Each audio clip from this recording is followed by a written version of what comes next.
My name is Sarah Mitchell and I'm 62 years old. After working as a nurse for 35 years, I bought my dream property 3 years ago, a beautiful 20-acre ranch with 500 feet of private lakefront in rural Texas. The house wasn't much when I bought it, but the land was perfect. Rolling hills, old oak trees, and crystal clear water where I could swim every morning. I never imagined that my peaceful retirement would be ruined by a woman named Linda Prescott and her power-hungry HOA board. When I first moved to Willow Creek Ranch, the area was quiet and rural. My nearest neighbor was half a mile away. The lake was pristine, surrounded by farmland and a few scattered homes. It was exactly what I wanted after decades of city life and hospital stress. But things changed fast in Texas. Within 2 years, developers discovered our little slice of heaven. Suddenly, construction crews were everywhere. A new subdivision called Lakeside Estates sprouted up on the far side of the lake. Big houses, perfect lawns, and homeowners who seemed to think they owned the entire lake. That's when I met Linda Prescott. Linda was a former real estate agent in her 50s who had moved to Lakeside Estates to enjoy the peaceful lakefront lifestyle. She had short blonde hair, always wore tennis outfits, and drove a white BMW SUV. Within 6 months of moving in, she had gotten herself elected as president of the Lakeside Estates HOA. The first sign of trouble came on a warm Tuesday morning in June. I was doing my usual morning swim, something I'd done every day for 3 years. The water was perfect, about 75 degrees, and I was enjoying the peaceful silence when I heard a boat motor. A small pontoon boat was heading straight toward me. As it got closer, I could see Linda Prescott standing at the front like she was leading a naval attack. Behind her were 2 other people I didn't recognize, both holding cameras. "Excuse me," Linda shouted across the water. "You need to get out of there immediately." I treaded water, confused. "I'm sorry, what?" The boat pulled up about 20 feet from me. Linda was holding a clipboard and looked furious. "This is a private lake. You're trespassing on HOA property." I couldn't believe what I was hearing. "Ma'am, this is my property. I own the land right up to the water line." "That's impossible," Linda snapped. "This entire lake belongs to the Lakeside Estates community. We have exclusive rights to all recreational activities." "I think you're mistaken," I said, starting to swim toward my dock. "I've been swimming here every day for 3 years." "Well, that stops today," Linda called after me. "We're documenting this violation and you'll be hearing from our attorney." As I climbed out of the water onto my own dock, Linda's photographer was taking pictures of me. I was wearing a modest one-piece bathing suit, but I felt violated having strangers photograph me on my own property. "Stop taking pictures of me," I said firmly. "We're documenting illegal activity," Linda replied. "This evidence will be used in our enforcement action." I wrapped a towel around myself and walked up to my house, shaking my head. I dealt with difficult people as a nurse, but Linda Prescott was something else entirely. That afternoon, I called my attorney, Tom Bradley, who had handled the purchase of my ranch. "Sarah, that's ridiculous," Tom said after I explained what happened. "You absolutely own the lakefront. Your property extends to the center line of the lake. The HOA has no authority over your portion of the water. So what should I do? Ignore them. They have no legal standing. But Sarah, document everything. If they keep harassing you, we might need to take legal action." I thought that would be the end of it. I was wrong. 3 days later, a certified letter arrived from the Lakeside Estates HOA. Inside was an official-looking document with the HOA letterhead and Linda's signature. "Notice of violation and fine," it read. "Property owner, Sarah Mitchell. Violation, unauthorized use of community lake facilities. Fine amount, $500. Payment due within 30 days or legal action will be taken." I read it twice, unable to believe what I was seeing. They were actually trying to fine me for swimming at my own lakefront. I called Tom immediately. "They can't do this," he said. "Sarah, this is harassment. You need to send them a response letter explaining that you own the lakefront and they have no authority to fine you." "What if they don't listen?" "Then we escalate. But first, let's try the reasonable approach." Tom drafted a professional letter explaining my property rights and requesting that the HOA withdraw their fine. We sent it certified mail to Linda Prescott and the HOA board. A week later, I received their response. Instead of withdrawing the fine, they had doubled it. Second notice of violation. The new letter read: original fine, $500. Late fee, $100. Additional violation fine, $400. Total amount due, $1,000. Failure to pay will result in legal action and additional penalties. This time I was truly angry. These people were trying to extort money from me for using my own property. But Linda wasn't done. The next morning as I was getting ready for my swim, I saw the pontoon boat again. This time, Linda had brought 5 people with her, including someone in a suit who looked like a lawyer. I put on my bathing suit and walked down to my dock. If they wanted to play games, I was ready. "Ms. Mitchell," Linda called out as their boat approached. "We're here to serve you with legal papers." "Then come onto my dock and serve them properly," I called back. The boat pulled up to my dock and the man in the suit stepped off. "Ms. Mitchell, I'm attorney Robert Hayes, representing the Lakeside Estates HOA. You're being served with a cease and desist order regarding your unauthorized use of community facilities." He handed me a thick envelope. I opened it and found a legal document demanding that I stop swimming in HOA waters and pay the outstanding fines of $1,000 plus attorney fees of $2,500. "Gentlemen, ladies," I said calmly, "you're all standing on my private dock on my private property. I suggest you get back in your boat before I call the sheriff for trespassing." Linda laughed. "You can't trespass on a public lake. The lake isn't public and this dock certainly isn't. You have 30 seconds to get off my property." Hayes looked nervous. "Ms. Mitchell, we're here on official business." 20 seconds, I interrupted. They scrambled back into their boat, but Linda couldn't resist one final threat. "You'll be hearing from our lawyer. We're going to get an injunction to stop you from using our lake." After they left, I sat on my dock and carefully read through their legal papers. It was mostly legal nonsense, but they were serious about taking me to court. I called Tom and told him about the latest incident. "Sarah, they've crossed the line now. They came onto your property to harass you. We need to fight back." "What do you mean?" "I mean, we're going to teach them about property rights. But first, I need you to do something. I want you to hire a surveyor to mark your exact property boundaries.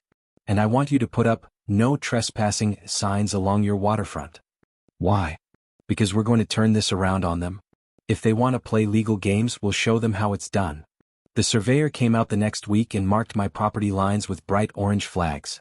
My land extended 250 feet into the lake from my shoreline, well past the center line. The Lakeside Estates houses were actually on the far side of the lake, with no water rights at all. I put up professional "No trespassing" signs every 50 feet along my shoreline, clearly marking where my property ended and the public portion of the lake began. 2 days later, Linda was back with her boat, but this time she looked worried. "What are those signs for?" she called out from the water. "They mark my property boundaries," I replied from my dock. "As you can see, you're floating above my property right now. That's impossible. Our real estate agent said we had lake access." "You might have access to the public portion of the lake," I said. "But you're currently trespassing on my private water." Linda's face went red. "You can't own water. Actually, in Texas you can. It's called riparian rights. I own the water and the lake bottom out to the center line. We'll see about that." Linda gunned the boat motor and sped away.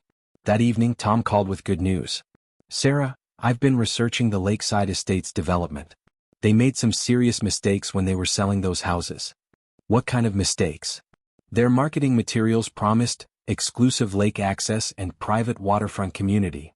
But they never actually secured any water rights. The developers sold those houses under false pretenses." "So what does that mean?" "It means the HOA has no legal standing whatsoever. And it means their homeowners might have grounds to sue the developer for fraud." "What about their threats to take me to court?" Tom laughed. "Let them try. I'd love to explain to a judge how they're trying to find someone for swimming on their own property."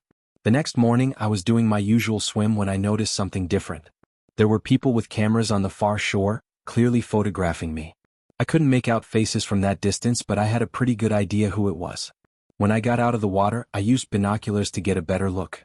Sure enough, Linda Prescott and several HOA board members were standing on the public access area with telephoto cameras, taking pictures of me swimming. I'd had enough. I called Tom immediately. "They're photographing me again and I feel like they're stalking me." "Sarah, that's it. We're going on the offensive. I want you to document everything, times, dates, who was there, what they were doing. And I want you to call the sheriff's department and file a harassment complaint." Sheriff Deputy Maria Santos came out that afternoon to take my statement. She was a professional woman in her 30s who listened carefully to my story. "Ms. Mitchell, what they're doing sounds like harassment," she said. "But to file charges, we need to catch them in the act. What if they come onto my property again? Then you call us immediately." Trespassing is a criminal offense. 2 days later I got my chance. I was working in my garden when I heard voices coming from my lakefront. Through the trees I could see Linda Prescott and two other people walking along my shoreline, taking pictures and making notes. They were clearly on my property, well inside the marked boundary lines. I called 911. This is Sarah Mitchell at 1247 Willow Creek Road. I have trespassers on my property right now. They've been harassing me for weeks and now they're on my land without permission. Ma'am, we'll send someone right out. I quietly walked down toward the lake, staying hidden behind trees. Linda and her companions were about 100 feet onto my property, photographing my dock and making notes on clipboards. The dock definitely extends too far into the water, Linda was saying. We can use this as evidence that she's violating multiple regulations. Linda, are you sure we're allowed to be here? One of the others asked. It's a public lake, Linda replied. We have every right to document violations. But those no trespassing signs are meaningless. She can't restrict access to public waters. Deputy Santos arrived about 10 minutes later. I met her at my driveway and led her down to the lake. There they are, I whispered, pointing to Linda's group. Deputy Santos nodded and walked toward them. Excuse me, folks. Can I see some identification? Linda spun around, looking shocked. Officer, we're here on official HOA business. Ma'am, you're on private property. Do you have permission to be here? This is a public lake, Linda insisted. We have every right to access the water. Deputy Santos looked around at the clearly marked property boundaries. Ma'am, you're not accessing the water. You're standing on private land well away from the shoreline. That's impossible, our lawyer said. Ma'am, I need to see identification from all of you. After checking their IDs, Deputy Santos explained the situation. You're all trespassing on Ms. Mitchell's property. You need to leave immediately. This is harassment. Linda protested. She's the one violating HOA regulations. Ma'am, what HOA regulations she may or may not be violating is a civil matter. What you're doing right now, trespassing on her property, is a criminal matter. The deputy issued trespassing warnings to all three of them and escorted them off my property. Before leaving, she turned to Linda. Ma'am, if you set foot on this property again without permission, you'll be arrested. And if you continue to harass Ms. Mitchell, she can get a restraining order against you. After they left, I felt victorious. But I also knew Linda wouldn't give up easily. I was right. The next week, I received another letter from their attorney, threatening to sue me for interfering with HOA enforcement activities, and demanding $5,000 in attorney fees. That's when Tom came up with a brilliant idea. Sarah, if they want to play the fine game, let's play it properly. As a property owner, you have the right to charge trespass fees for unauthorized use of your land. What do you mean? I mean, we're going to send them a bill. Every time they've come onto your property without permission, every time they've used your dock area, every time they've photographed your private lakefront. That's trespassing. And trespassing comes with penalties. Tom drafted an official-looking invoice on legal letterhead. Notice of trespass fees owed to Lakeside Estates HOA and Linda Prescott from Sarah Mitchell, property owner. Unauthorized access to private property, 6 incidents, $500 each equals $3,000. Unauthorized photography on private property, 4 incidents, $250 each equals $1,000.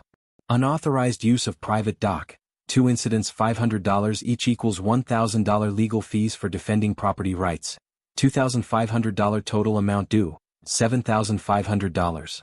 Payment due within 30 days or legal action will be taken.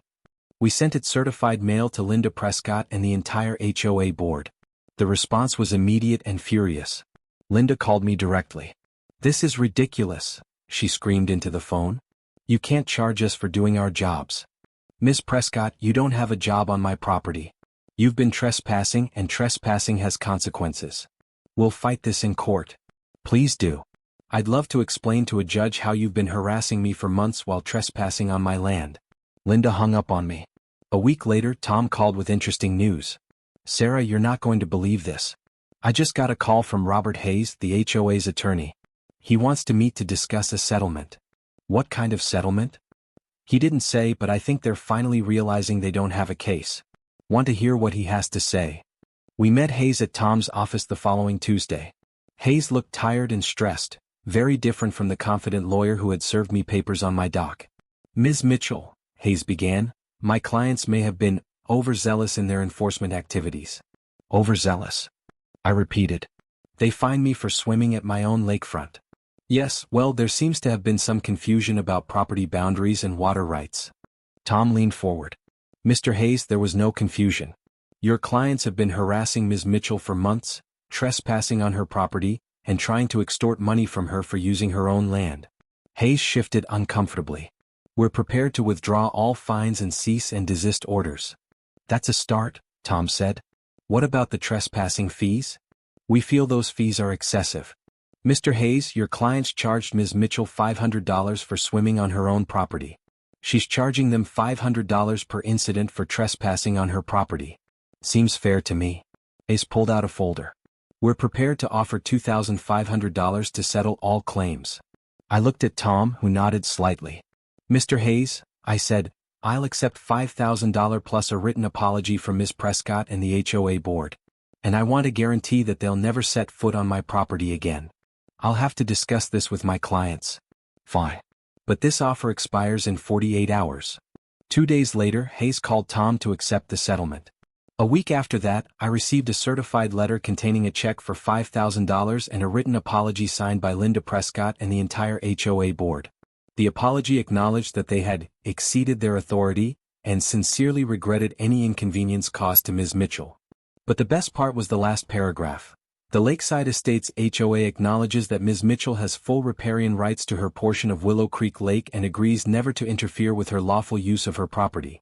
I framed that letter and hung it in my kitchen. The harassment stopped immediately.